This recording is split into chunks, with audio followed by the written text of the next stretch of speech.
Bonjour, bonsoir à toi qui me regarde et bienvenue à ce moment d'échange et de partage.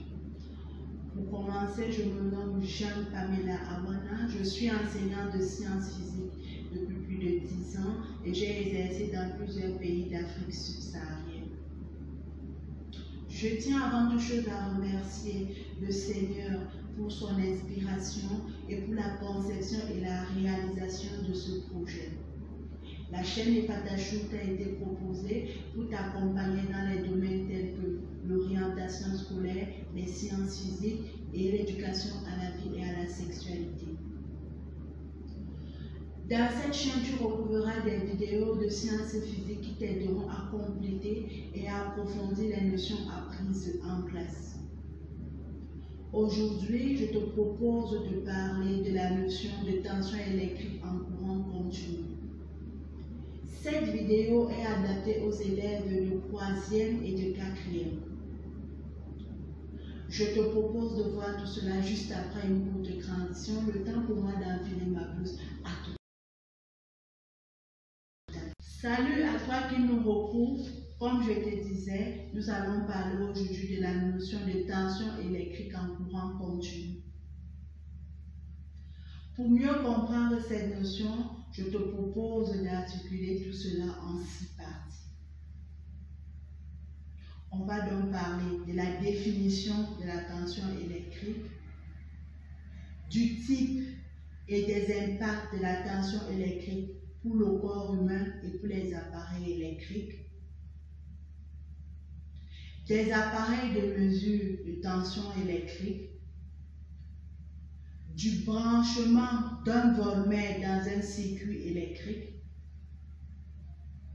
et des lois de tension électrique pour un montage en série puis pour un montage en dérivation.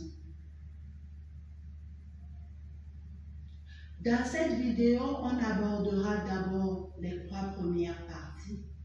Ensuite, les 3 dernières seront abordées dans une deuxième vidéo. Es-tu prêt pour l'aventure? C'est parti. Pour bien comprendre la notion de tension électrique, je te propose de partir d'une situation de vie ou d'un phénomène réel, les chutes d'eau. Tu retrouves ici 2 photos de chutes d'eau que nous allons étudier puis comparer. Tu vois avec moi que sur la première photo, la hauteur qui sépare le point de chute et le sol est petite.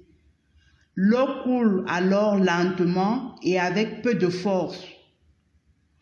Or, sur la deuxième photo, cette hauteur est grande. L'eau coule vite et avec une plus grande force. On peut donc convenir que plus la hauteur de la chute d'eau est grande, plus l'eau tombe avec une grande force. En rappel, nous savons que le débit d'eau est la quantité d'eau ou le volume d'eau qui coule à un certain temps, généralement 1 seconde. En conclusion, tu dois savoir que plus le débit d'eau ou la quantité d'eau qui arrive au sol est grande, plus la force nécessaire pour que cette eau passe d'un point à un autre doit être grande. Maintenant, observons cette 3e photo. Nous avons ici 2 points de chute d'eau situés à la même hauteur, comme tu peux le voir sur notre photo tout en haut. On observe que l'eau coule plus sur le point de chute 1 par rapport au point de chute 2. Mais pourquoi? C'est tout simplement parce que le débit d'eau qui arrive au point de chute 1 est plus grand que celui qui arrive au point de chute 2, même si bien évidemment ces 2 points de chute sont situés à la même hauteur, contrairement à ce que l'on a vu dans les photos précédentes. En conclusion, on peut dire que plus le débit d'eau est grand, plus la chute d'eau d'un point à un autre sera forte et inversement. Mais de manière plus générale, on peut dire que la force avec laquelle une chute d'eau arrive au sol ne dépend pas seulement de sa hauteur, mais dépend surtout du débit d'eau qui arrive à son point de chute. Je te propose alors de regarder tout cela en esprit et de passer à la première partie de notre échange juste après une courte transition. 1. Définition de la tension électrique. Revenons à l'électricité. Observons ensemble avec beaucoup d'attention ce schéma qui schématise de manière simple le déplacement des électrons libres de la borne négative à la borne positive d'un générateur. Tu peux voir que I, intensité électrique, représente la quantité d'électrons libres qui se déplacent de la borne négative à celle positive en un temps donné. L'intensité I est donc similaire au débit d'eau dans notre situation de vie. Revenons maintenant à la tension électrique notée U. La tension électrique représente la différence d'électrons ou de charges électriques entre la borne négative et celle positive. La tension électrique U peut donc être assimilée à la force nécessaire qu'il faut pour déplacer l'eau à un certain débit. C'est cela qui nous a conduit aux deux définitions suivantes. La tension électrique est la force qu'il faut fournir pour pousser et déplacer les électrons libres d'un point borne négative à un autre borne positive du dipôle ou d'un générateur et ainsi produire le courant électrique. De même, on peut encore dire que la tension électrique est la différence de charge électrique ou de potentiel électrique entre les deux bornes d'un générateur ou d'un dipôle. Il est important de préciser que c'est le déplacement des électrons libres qui va produire le courant électrique dans un circuit. En plus de tout ce que l'on vient de voir, il faut retenir les deux points suivants. La première chose, c'est que la tension électrique est proportionnelle à l'intensité de courant qui circule dans un circuit. Car plus le nombre d'électrons qui se déplacent dans un circuit où l'intensité de courant est grande, plus il faut une plus grande force ou une plus grande tension électrique pour permettre à ces électrons de se déplacer. C'est ce qui nous a conduit à la célèbre loi d'Ohm. U est égal à R fois I, qui sera régulièrement utilisée dans nos cours d'électricité. Dans cette formule, il faut savoir que U représente la tension électrique, I l'intensité de courant, qui est une notion déjà abordée dans les vidéos précédentes et que je t'invite à regarder dans notre chaîne Ifatashul. Et R, la résistance électrique que nous aborderons plus tard. La deuxième chose à retenir est que la tension électrique est symbolisée par la lettre U majuscule et que son unité légale est le volt, noté V. 2. Type et impact des tensions électriques pour le corps humain et les appareils électriques. Le courant électrique a un grand impact sur le corps humain en cas de contact direct. Ces effets du courant électrique sur le corps dépendent de la valeur de la tension électrique du courant électrique qui circule et du temps ou de la durée de contact. Il existe 4 cas observés. Le premier cas, ici la tension électrique est comprise entre 0 et 48 volts. On parle de très basse tension. Cette tension est généralement utilisée dans les appareils électriques tels que la radio, nos iPads ou nos téléphones portables. Au contact de ces appareils en charge, on peut ressentir des picotements si la durée de contact est courte ou des frissons si la durée de contact est grande. Nous avons ensuite le deuxième cas. Ici, la tension électrique est comprise entre 48 et 1000 volts. On parle de basse tension. Cette tension électrique est généralement utilisée dans les appareils tels que la prise de courant ou les disjoncteurs électriques. Il est très important de préciser que les appareils électriques cités comme le téléphone portable, la radio, bien que chargés sur une prise électrique de 220 volts, ne reçoivent pas toute la tension électrique provenant de la prise de courant à cause de la présence d'un adaptateur. En cas de contact avec la prise de courant ou le disjoncteur électrique, on peut avoir de manière chronologique ceci. On peut avoir une électrisation, puis une paralysie respiratoire et enfin une électrocution ou la mort. En troisième cas, on a ici la tension électrique qui est comprise entre 1000 et 500 000 volts. Vous convenez avec moi que cette tension électrique est très élevée.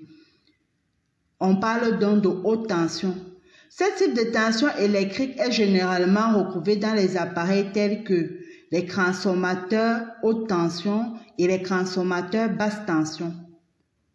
En cas de contact du corps humain avec ces appareils, on peut avoir des électrocutions massives et des incendies. Enfin, nous avons le quatrième cas. Ici, la tension est plus grande que 500 000 volts. On parle de très haute tension. Mais ce cas est assez atypique, car généralement observé dans le cas de la fougue. On peut alors observer ici des brûlures, la calcination du corps à vif et des électrocutions massives ou incendies après. Après avoir étudié les types et les impacts de la tension électrique sur le corps humain, nous allons étudier les types et les impacts de la tension électrique sur les appareils électriques. Avant d'aborder tout cela, il est important de définir la notion de tension nominale, notée U nominale. La tension nominale est la tension nécessaire pour qu'un appareil fonctionne bien. Cette tension est généralement écrite sur l'appareil électrique. Au niveau des appareils électriques, on te parlera alors des 3 cas suivants observés.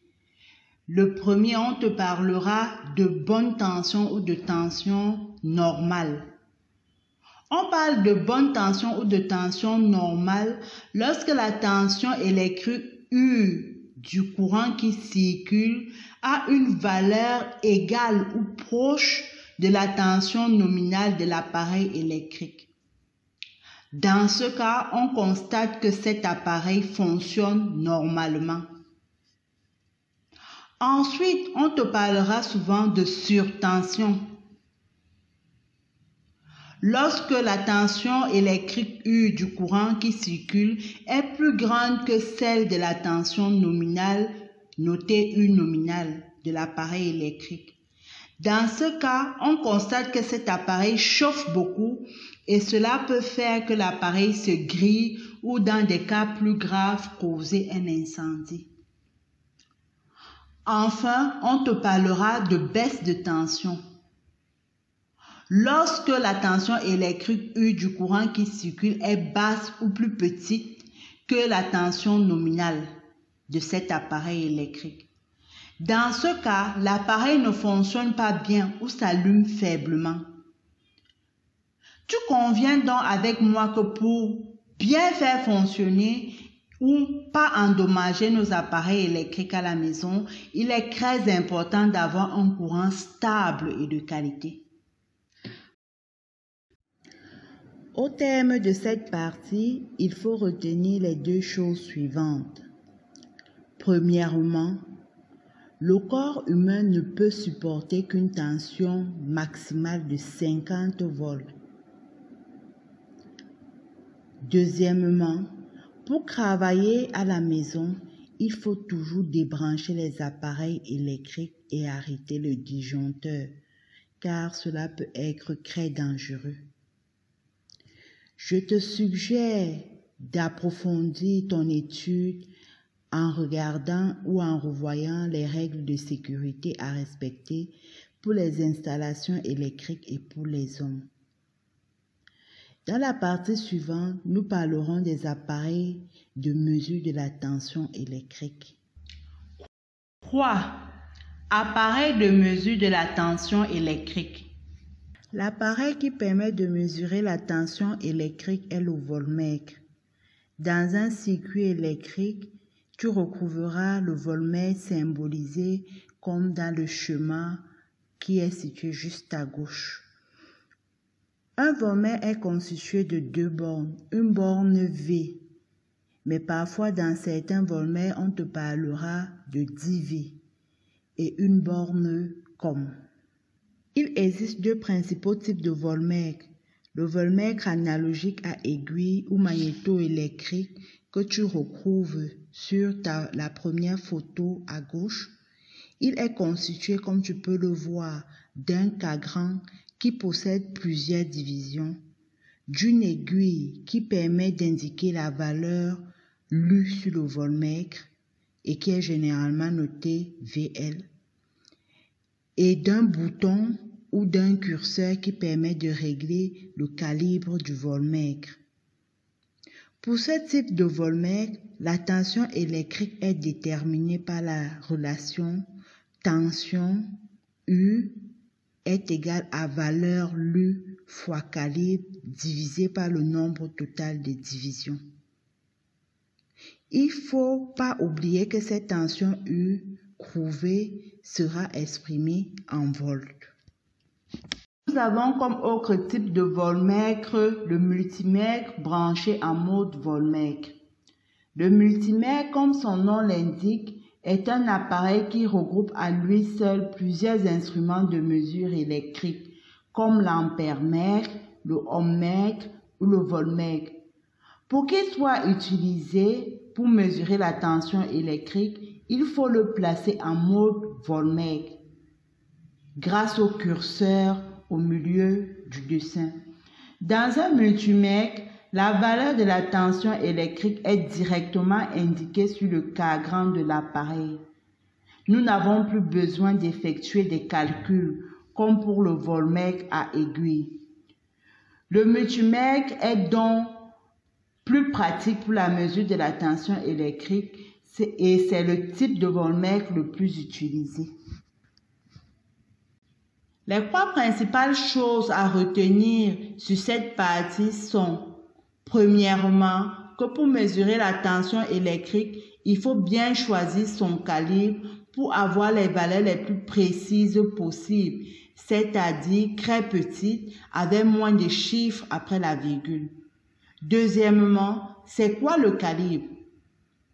Le calibre est la valeur maximale que ce voltmètre peut mesurer. Tu conviens avec moi que si ce calibre est très petit, exemple 2 volts, il ne te permettra pas de bien mesurer les tensions électriques des appareils. Et enfin, je te propose 2 règles qui peuvent t'aider à bien choisir ton calibre lors des manipulations. Première règle, si tu n'as pas d'idée de la valeur approximative de la tension à mesurer, je te propose de choisir les calibres de 20 volts ou 200 volts qui sont les calibres les plus utilisés au collège ou au lycée.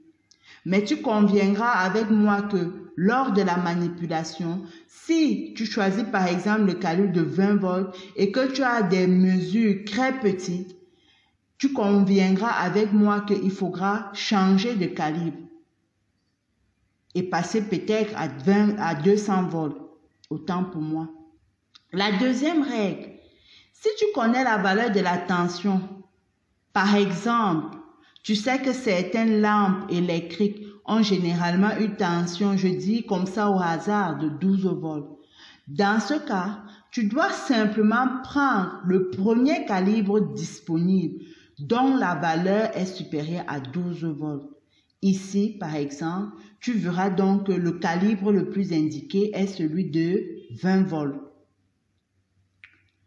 Pour m'assurer que tu as bien compris ces 3 parties abordées, je te propose de faire quelques exercices d'application. Juste après une courte transition, le temps pour toi de prendre de quoi noter pour réaliser ces exercices à la maison.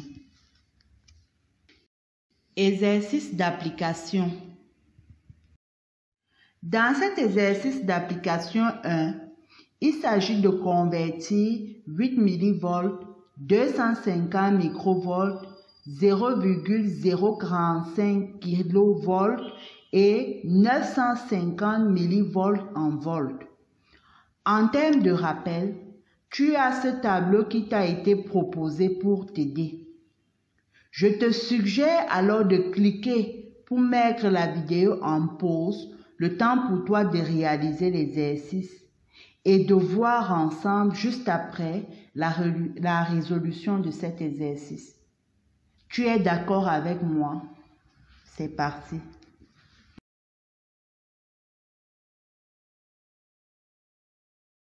Vérifie tes réponses.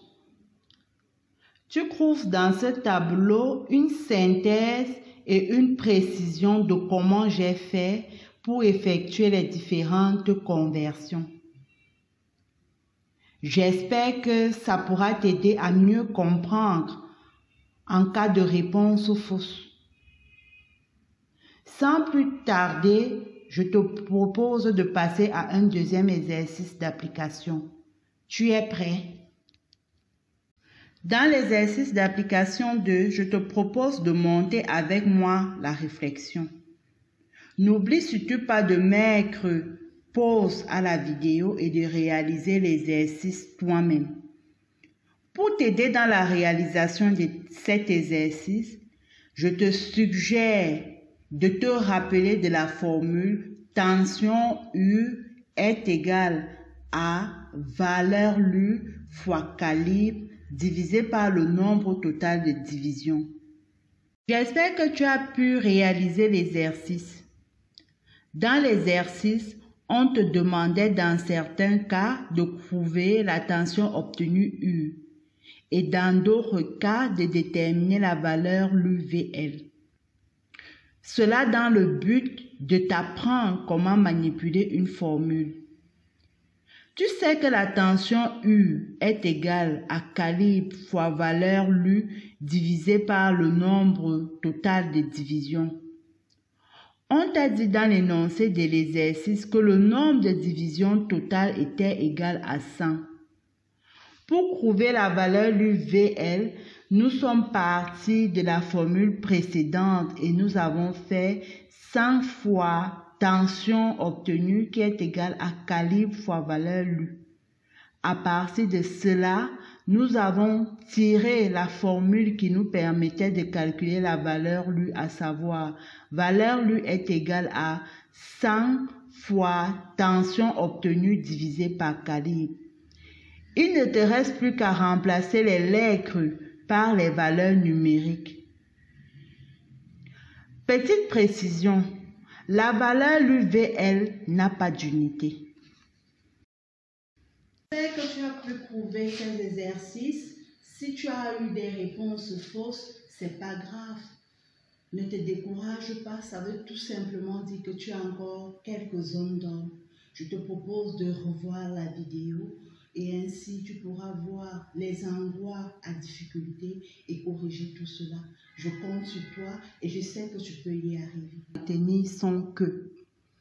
La tension électrique est la force nécessaire ou la différence de potentiel électrique qui permet aux électrons libres de se déplacer à un certain débit d'une borne du dipôle à une autre.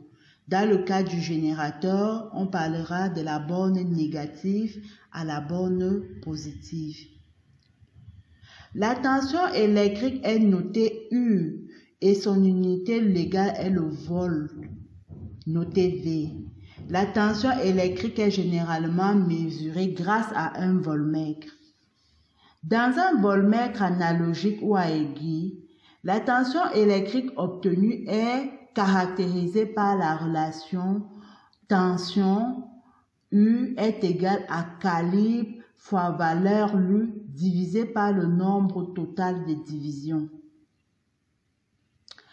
Il faut savoir que la valeur de la tension calculée en volts ne doit jamais être plus grande que celle du calibre choisi.